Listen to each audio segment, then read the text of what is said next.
O faraó mais longevo da história foi também o governante, que viu seu império desmoronar diante dos próprios olhos. Pepe II não era apenas um rei, era uma lenda viva. Ele assumiu o trono ainda criança e, segundo registros, governou por inacreditáveis 94 anos. Tempo suficiente para que vários de seus aliados morressem, enquanto o próprio Egito começava a apodrecer em silêncio. Ao contrário da grandiosidade dos seus predecessores, como Djoser e Quéops, Pepe enfrentou um Egito muito mais instável e frágil. Os grandes projetos de construção já não ocorriam com a mesma frequência. As pirâmides diminuíram de tamanho, os templos perderam brilho e os armazéns reais começaram a esvaziar. Mas a verdadeira rachadura no poder egípcio começou longe dos palácios dourados, nas margens secas do Nilo, onde a fome reinava como um novo deus cruel. Durante seu reinado, as cheias do Nilo tornaram-se irregulares. Sem o ciclo anual de inundações, as plantações falharam, os silos ficaram vazios e o povo começou a morrer. O Nilo, que era a veia que mantinha o Egito vivo, agora parecia conspirar contra o próprio trono. O povo não clamava mais pelo faraó, clamava por pão. E quem não tinha pão, tomou o que podia à força. Enquanto a população afundava em desespero, os nomarcas, governadores locais das províncias chamadas nomos, cresceram em poder. Com um rei velho e cada vez mais ausente da realidade, esses líderes regionais começaram a agir como pequenos faraós. Criaram seus próprios exércitos, ergueram templos dedicados a si mesmos e pararam de enviar tributos à capital, Mênfis.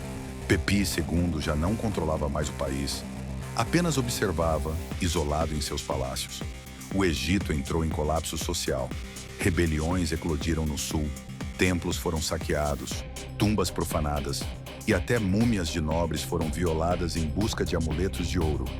Os textos das Lamentações, escritos por egípcios da época, falam de o pobre tornando-se rico e o rico chorando nas sarjetas. Uma inversão total da ordem Ma'at, o princípio de equilíbrio que sustentava toda a estrutura da civilização egípcia. Sem Ma'at, tudo virou caos.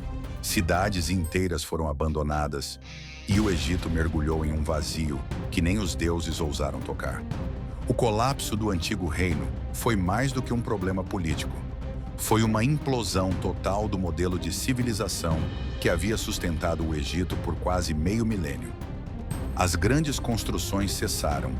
A escrita hieroglífica diminuiu drasticamente. A elite religiosa perdeu sua influência e até mesmo os rituais funerários foram interrompidos em diversas regiões. Para muitos, os deuses haviam abandonado o Egito.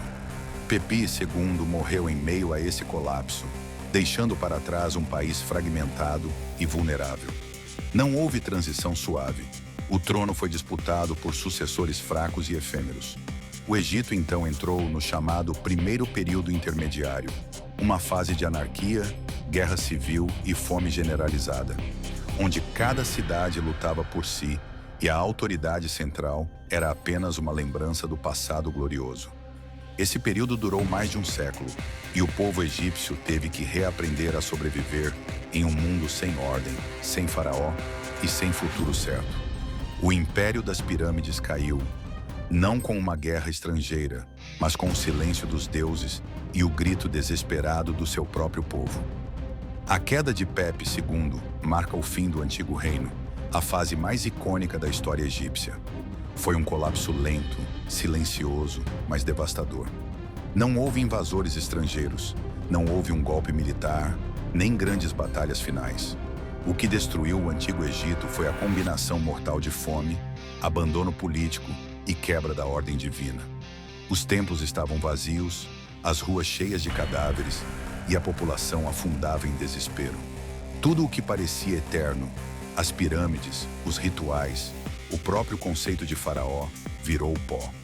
E no lugar do grandioso Egito que desafiava o tempo, nasceu um país quebrado, dividido e sem direção. Mas mesmo nesse cenário de destruição, uma semente foi plantada, pois séculos depois, outro império se ergueria das cinzas. O Médio Reino, que aprenderia com os erros do passado e traria uma nova era de ouro para as margens do Nilo.